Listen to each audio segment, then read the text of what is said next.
Well, I'm delighted to be joined by Zareen Ahmed for this feature interview for Derby Business TV. Welcome, Zareen.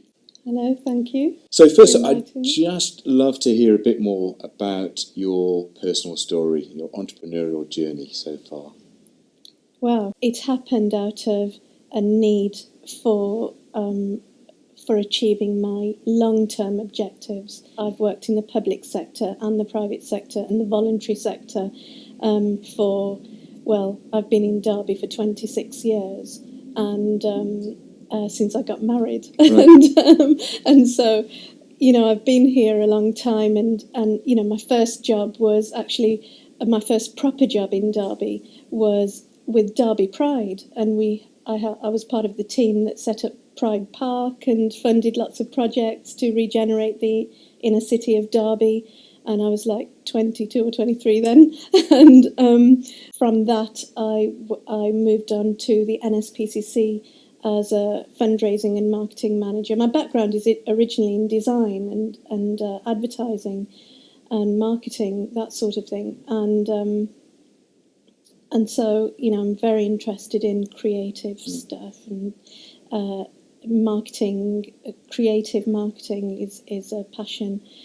And after that, I did a couple of different positions working with government. So I worked for a company called the Experience Corps, which was part of Tony Blair's initiative to recruit 250,000 people aged over 15 to volunteering. Part of his, million target to get 1 million people into volunteering. A quarter of those would be older people. So I was the National Operations Director for the Experience Corps. I started off as a regional manager for the East Midlands, and they promoted me because my teams were doing better than everyone else's. and so I started to progress in that company, and then I was sort of headhunted into a job.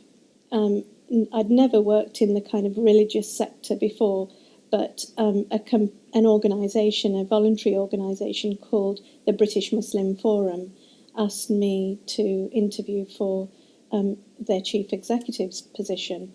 And I came into post shortly after the 7/7 bombings.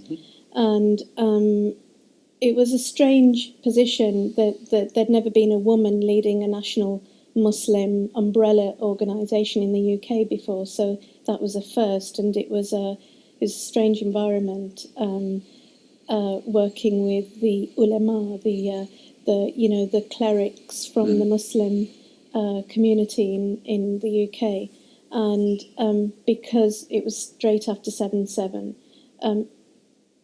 the job was very much about the whole counter-terrorism and creating dialogue between the government and the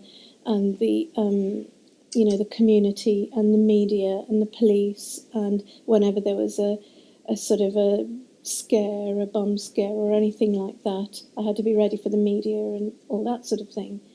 And I did that for 2 years, and it was working with the UK government and other governments as well around the world, and acting as a kind of it was very much a kind of diplomatic role, as well as developing initiatives, projects for capacity building and building relationships and bridges between the Muslim community and other sectors and other parts of the community. And after 2 years, my contract was due to be renewed, and just before my 2 years were up, tragedy struck, and my daughter was murdered in Derby by a mental health patient. And it was an asylum seeker, and he'd been stalking my daughter, and she'd just started university, and she was really very much like me. She was passionate about human rights issues, about creating change in the world. She'd always wanted to work for an organisation like UNICEF. She subscribed to their magazine, and whenever there was a disaster, she'd be making cakes and selling them in school and that sort of thing. And she'd just turned 19. She'd just started the course of her dreams at Nottingham Trent University, which was international relations and global politics and going into third world development.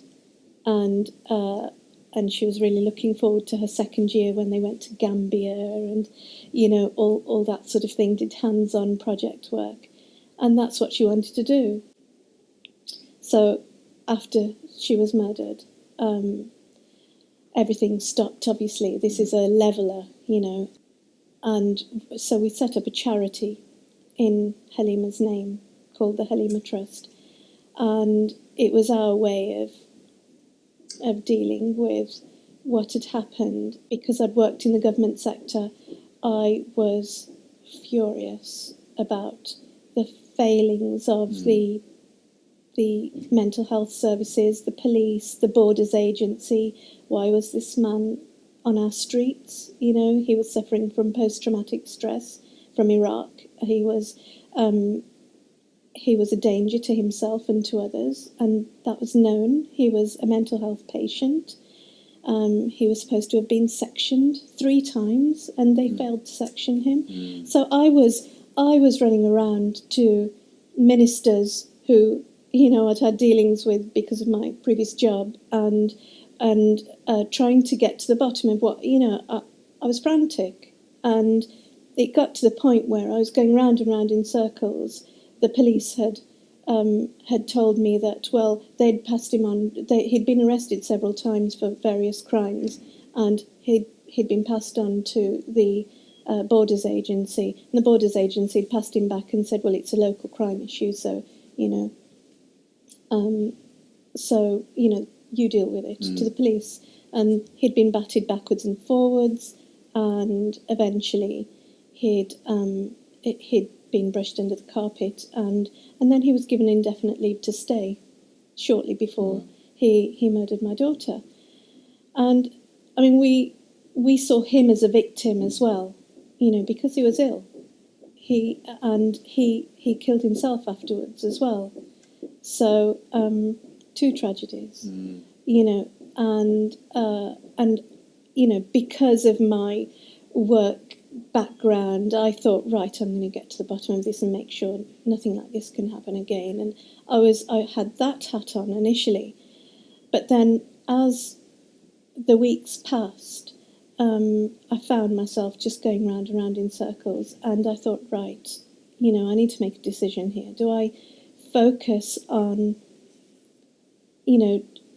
spending my life fighting the government, or which, it will be a lifetime of struggle and grief and reliving all of the pain again and again, or do I move on in a positive way and do that by doing her work, and so that's what we decided to do. And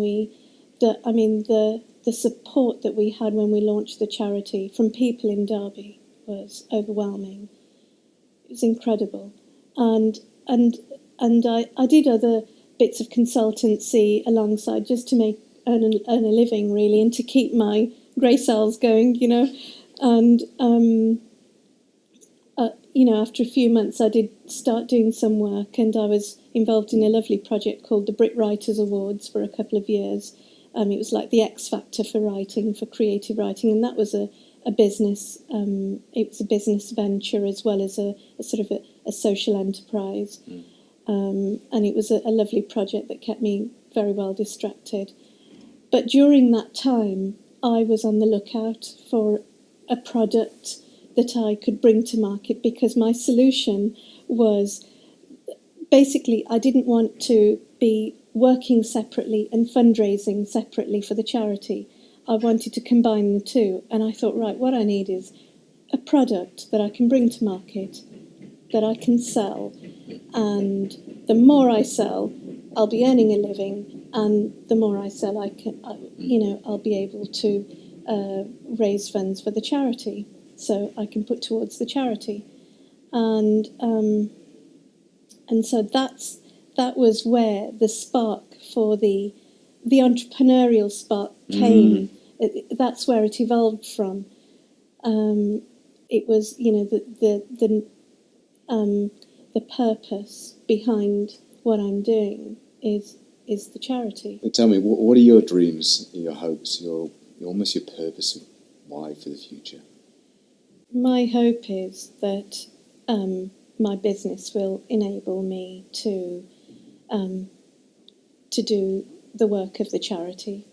It will put me in a position where I can set up projects like the one we've already set up in Wazirabad in Pakistan. It's a school for orphan and needy girls, for 434 girls who were victims of the earthquake a few years back and the floods, the more recent floods, and without that facility they would have nothing. Right. So, you know, we're working in partnership with Oxfam and UNICEF in South Sudan, drilling boreholes and feeding, you know, children and helping expectant mothers to get to the clinic on time when they're in labour and things like that.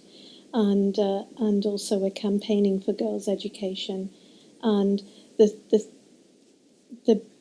great thing about my product is that it fits with those objectives. It's not a separate product. It's a very empowering product for women. It's nurturing. It cares. It's a caring product because it's not just natural, made of natural materials, and you know, it's not just a natural product of sanitary wear. It's the first product that's available here that goes beyond just the sanitary protection for women to proactively improve health. And in some countries where hygiene is an issue, you know, in places like refugee camps, I've just actually sent 50,400 of the product to Syrian refugee camps for the women there, because I read an article that they're having to tear their clothing to use. And so that's what I want to do. So the great thing is that even though my business is still very new, I feel like I'm starting to fulfill achieve my objectives in a small way already. And my aim is that, you know, as the business grows, that I'll be able to spend more time on the charity, and the business will be running itself. So that's my aim. I'm you know, doing the Halima Trust's work first and foremost. Where did the insight, where did the ideas for this product come from? The idea came from, it was actually when I was in Pakistan, when we inaugurated the school, when we opened the school, the Halima School of Excellence for Orphan and Needy Girls.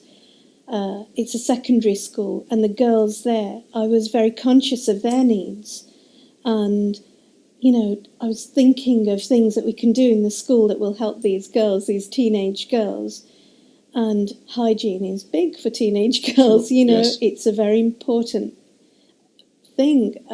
I mean, for those girls who had no parents and no family, who was going to tell them, you know, what they needed to do when they hit puberty and things like that? And in Pakistan, there's a very taboo kind of culture around these issues. And girls have to work it out for themselves, sort of thing, you know. So I was very, very conscious of those sorts of issues, and I wanted, and I was literally praying for, you know, a product to be shown to me that I could bring to market that would also achieve those objectives of helping girls and women in that situation. And my mum was with me. And we were travelling around visiting other projects as well. And she suffers from high blood pressure, and she swears by Chinese medicine. And we came across a Chinese doctor, and it was there that I came across the mineral tourmaline, which he recommended for my mum, and showed me the benefits of this mineral and how it can be applied to different things. And actually, it was discovered by NASA, because they use it in the spacesuits, in the astronaut spacesuits, to regulate body temperature. It's a mineral stone that emits negative ions and kills bacteria, and helps circulation and gets everything moving properly.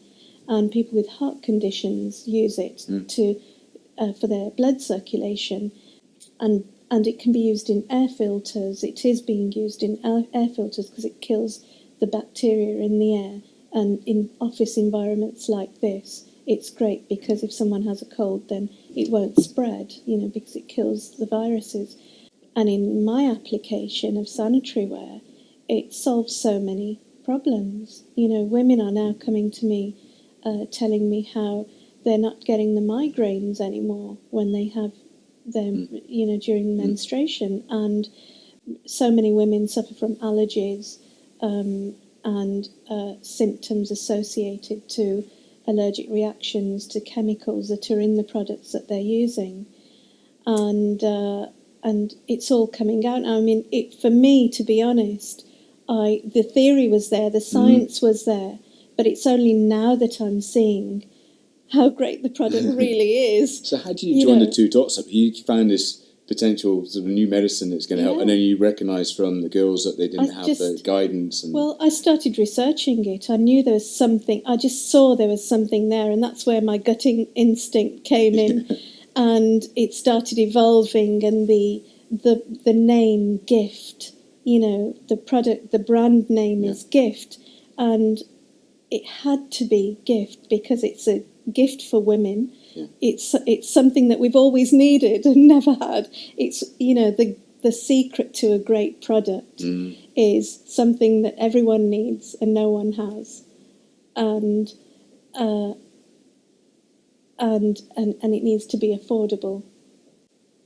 It's something that evolved from that that first encounter with that mineral, and I thought, okay, so it's starting to be developed and used in different applications. And I did actually find a company in Malaysia that was developing a sanitary ware product, and I approached them initially, and I said, I want to retail your product over here. And it was quite rudimentary compared to mine. It's not luxurious. It's not all natural and soft and beautifully packaged and everything. But I thought, great, there's someone that's doing it, so let's retail their product. But they didn't want to. Their business model was multi-level marketing, and they said, we only sell through multi-level marketing. We hadn't properly started in Europe yet. Yeah. And so, no, you can't. And I said, but every woman deserves to have this, and that's why my slogan is, because you deserve it, because women do deserve to have this. Yeah. And it was a blessing, really, that they didn't want to retail the product in the UK. And so I went about developing it myself and looking at all the different materials and, the manufacturing process. And it took 2 years.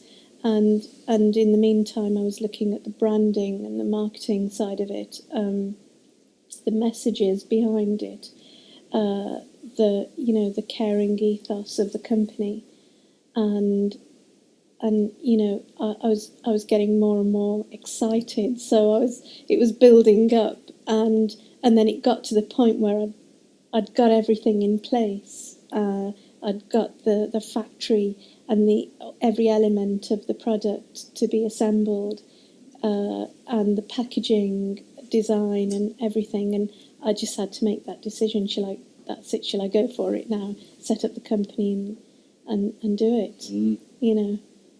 And the company is based in Derby? It's based in Derby, yes. Yeah. And you have a factory? Yeah. The factory is actually in China. Right. Reason why it's in China is because the tourmaline is mined in China, and it is helping lots of people there. Everything is everything is very, in terms of energy, I wanted to keep the costs very low. I wanted to reduce the carbon footprint by doing everything in one place. It's a lovely company, and they're really good people, and they were the only ones that could do it to my exact specifications. And the thing about the tourmaline is that it's because the stone is pulverized and turned into a resin and made into a kind of a fabric, woven into a fabric, and then that is inserted into the pads. So it goes virtually straight from a lab into the factory and into the pads, and you don't want to contaminate it with dust or, when you transport things, then there's a risk of contamination. And, my products are the cleanest. They are clinically clean. The machines in the factory are washed down every 2 hours, steam cleaned, and then they're restarted again. So there's no risk of, the thing is, I know it's an awkward thing for a man to talk about, but this is the whole thing. The taboo needs to be broken now. This is something that without it, we wouldn't be here. Okay, it's the reproductive system of a woman is fundamental to humanity, right? And without it, so why should we be nervous about talking about it? Yeah, for sure. And we've made big strides, and that's why the packaging it's like a gift box. You would feel very comfortable buying it for your wife. Okay, my husband stands with me at the trade shows and talks to women about it, and actually takes the pad out and shows them and says, "Here, feel it," and look how soft and gorgeous it is. And that's a major step, for an Asian man to talk about these things, and so environmentally, it's also much better because it's at least 6 or 7 times more absorbent than any pad that you'll find on the market, and that means that less product is used because the pad lasts longer. And in our tests, we tested it against the next 2 most popular brands, and there's just no comparison. Ours stays dry to the end, and the others with just a small amount of liquid. The table was wet, and we've done all that testing, and so because of the absorbency, less product is used, so less is thrown away, less goes to landfill. On average, 1/3 product less is used. So that means that 1/3 less is going to landfill. And how big is this market? How much is it worth? It's worth billions, but it's about taking baby steps, and it's a growing market.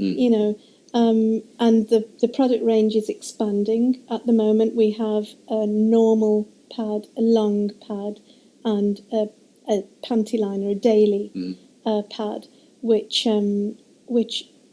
women of all ages use. Older women love it. Women love to travel, use it when they're travelling. It's very convenient, and it's actually being used more and more. And because of the tourmaline, it's actually has one of the benefits is that it balances the hormones, and it regulates the cycle. And it gets everything moving the way it should, and you just feel calmer, you sleep better. It's a lovely product. It just sounds like there's so many benefits. And the product is expanding. The product range is expanding as well. So we will be bringing out the maxi pads and tampons and wipes and washes. We'll be going into baby nappies. I'm bringing out a teen pad for teenagers because So again, it's one of these things that are overlooked, that, you know, when a girl starts, when she can be as young as 9, you know, and the pads that they get in the shops are huge compared to their little bodies. Right. So these are little things that, you know, we want to sort of do what women need, you know, give them what they need. So you've been going for what, just a year now? We've been trading for almost a year, right. So 10 months really. End of January we really started trading. Our first container arrived at the end of December in 2012, and then we started trading properly during January, mid to end of January, and Holland and Barrett came on in July. Right. And before that, a couple of hundred independent natural health stores came on. So in Derby, we've got Sound Bites in Derby. In Ashbourne, there's Natural Choice in Ashbourne, and they have the product.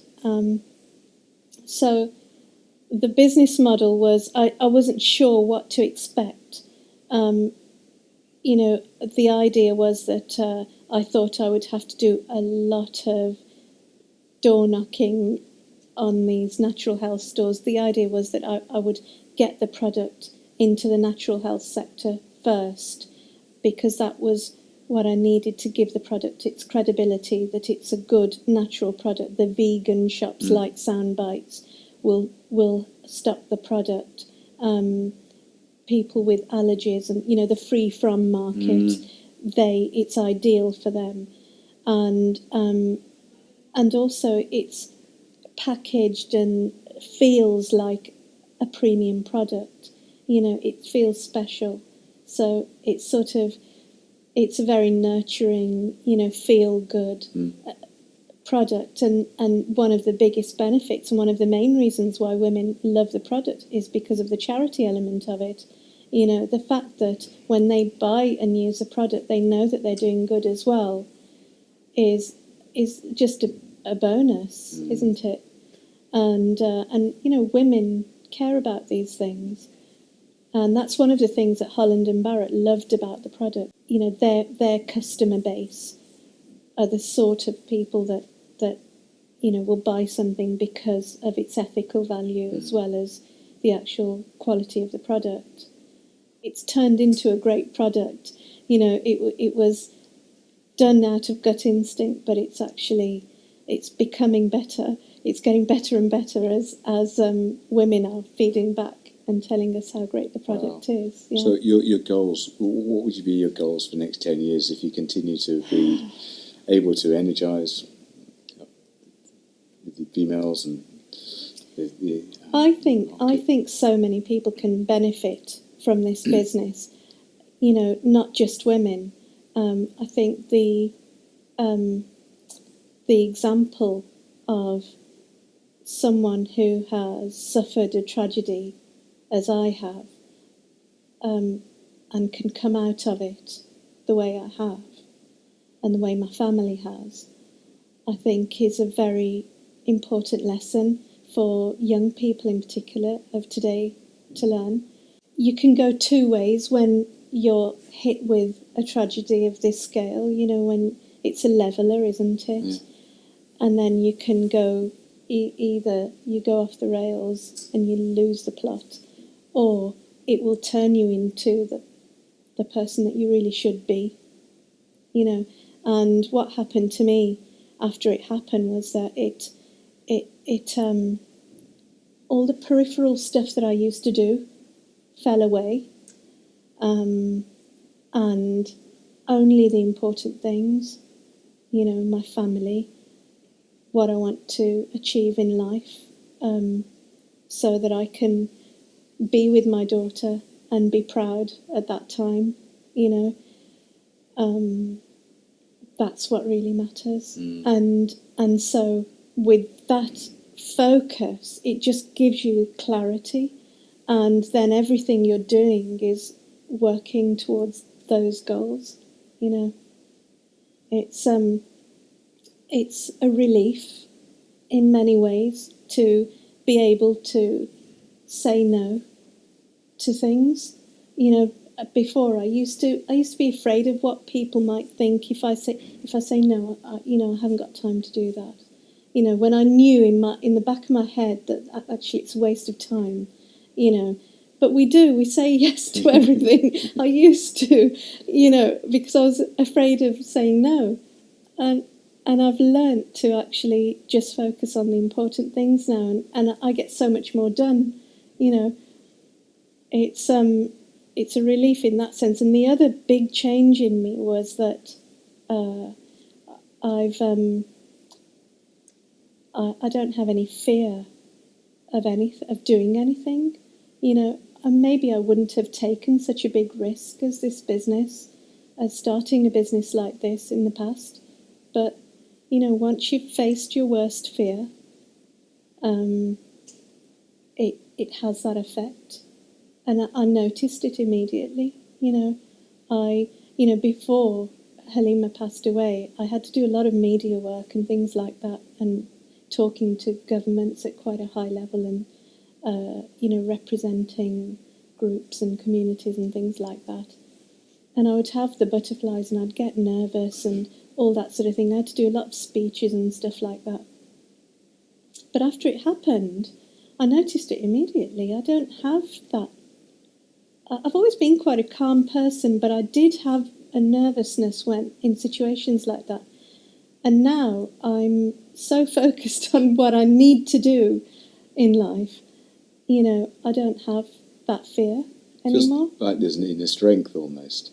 Yeah, I don't know what it is exactly, but I'm very calm about everything, and I see things a lot clearer now than I did before, and I don't care about silly things. I don't care about what people think, or what will people say and things like that. I know what my intentions are.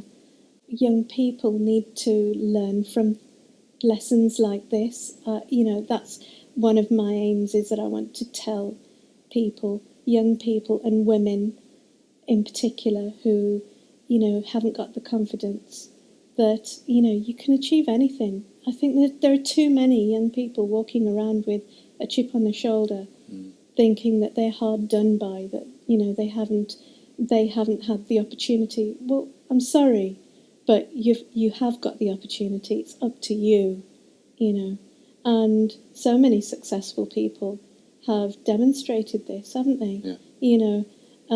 Richard Branson, you look at him and he's kind of the perfect business model, you'd think. But, he's failed many times. He's gone bankrupt. He's, been through all sorts of things. And yet, look at his empire of his business. And the same with Bill Gates and his wife. They're giving back so much now. And they're real, these are the inspirations. I think that nothing throughout history, I would say that young people who have been through the mill, who have had a hard life so far, and haven't feel that they've been hard done by, maybe they were part of a gang, or maybe they've been in prison, or maybe they've got involved in the wrong crowd. I think that they need to see themselves as very lucky, because no great thing happens unless first there is a conflict or a tragedy. No great thing throughout history has happened without there first being something negative happening first, because it triggers something in people that will make them move mountains, And, so how do you find that trigger? You have to find it within yourself. You have to make that decision. Do I curl up and die? After Halima passed away, there's a conscious sort of, palpable feeling of of that decision-making process. You have to decide, do I let this finish me off, or do I turn it into something great? And you can turn it into something great, because, if you survive this, then, that will help people. People can learn from that, because if you can survive this, you can survive anything. No, it's an amazing story. And I think, sometimes you think you're having a rough old day, and then what you talked about over the last 20 minutes or so just puts everything into context. Yeah. I see business, the greatest business people are the ones who have had it worse. And I'm talking about people who are street sellers in third world countries. We saw a guy on the street who used, the tyres from an airfield, old aeroplanes, the rubber from the tiles. He was putting new soles on people's shoes, doing that. And you should have seen how beautifully he did it. It was perfect, And we watched him, and I thought, gosh, how enterprising. He's found a way, and he feeds his children from doing this. So if you had a message, and it's interesting, here at the Enterprise Centre we have members of the Prince's Trust working with young people day in and day out. What would you be saying to a young person who may be finding challenges in life right now about giving them the belief and the confidence that they can find a better way? I'd say never say that you can't, that you can't do something. There's always a way. Young people nowadays are more resourceful than ever, and there's always a way. There's you can set up a business with no money nowadays. There are so many online facilities. You can have a website set up in a few minutes. You can, I've had to be extremely resourceful. I had no money to do this, and eventually my bank helped a little bit, and family helped a bit, and that sort of thing.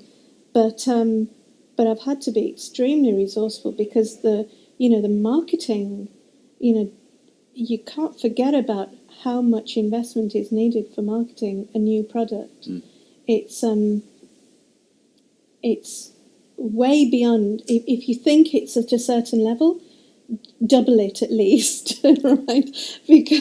And so you have to be very resourceful, and there are things like, for example, Fiverr.com or Five Squids. Okay, so what's Fiverr.com? Okay, so Fiverr.com has been a godsend for me. It's a website where you have people from all over the world, and they are selling a product or a service for $5. So you can have a leaflet design for $5, which in pounds is like £3.25 or something, or have a little video made, or a cartoon, or a logo designed, or your stationery designed. There's all kinds of services on there, and it's for $5. So what I'm saying is that young people, or anyone who wants to start a business, doesn't have to take out a huge loan in order to get started. Nowadays you can set up a business with virtually nothing. There are services like this online. Websites are dead easy to set up, and everything is online. It's your library and your resource, your university, for everything you need to know about how a business. I learnt all about the shipping side of things and everything by Googling things, and I'm still learning, about the exchange rate, and I'm now kind of buying dollars in order to purchase my raw materials and things, before, when the dollar's low, and, when I get a good price. So I didn't know these things before, You know, I'd never worked in this sector before. So what I'm saying is that young people, especially the ones who have had a hard time, they have the opportunity to do whatever they choose to do. You know, don't let anyone say no to you. You know, in fact, I think that people who have suffered some form of negativity in their lives, or some kind of tragedy, or who have had a hard time, they're better armed, you know, because you have some experience and knowledge that others don't have. And what you need to do is make that your richness, you know, arm yourself up with it and channel that negativity into something positive. Fantastic. That's And it. have you got any other members of the family in your business at all? Everybody. I've dragged everyone, all my sisters, and my husband helps me out at the trade shows, and my son and my daughter-in-law are, you know, helping me with marketing and launch events, and people when I need admin doing or when I need marketing doing, phone calls making, I drag everyone in because you have to. You know, it's about being resourceful. It's part of being resourceful. You know, don't be afraid to ask people for help. You know, most people are privileged if you ask them to help, to be part of something good. And you're based here in Derby. What do you like or love about doing business in Derby?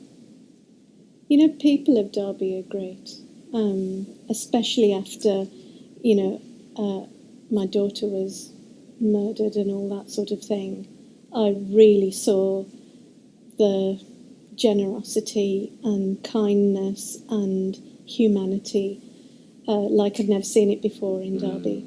People of Derby that I didn't know, you know, were coming forward and wanted to be part of helping us to overcome the grief and all that sort of thing, and the businesses in Derby, you know, like Sound Bites and you know, Natural Choice in Ashbourne, and some of the pharmacies and Holland and Barrett.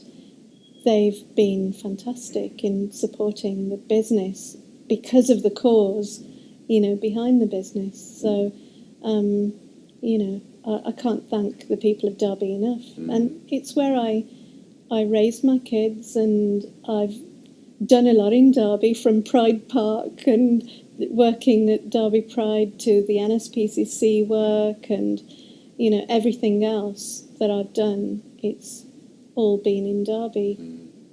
Well, Zara, it's been an amazing story, an inspiring story. Thanks so much for taking time out today to come and join us. It's been a pleasure. Is Zareen Ahmed, who has got GIF Wellness. It's got an amazing company. I'm sure we're going to be hearing a huge amount about over the years to come, and is our feature interview for the month. Thanks again. Thanks so much.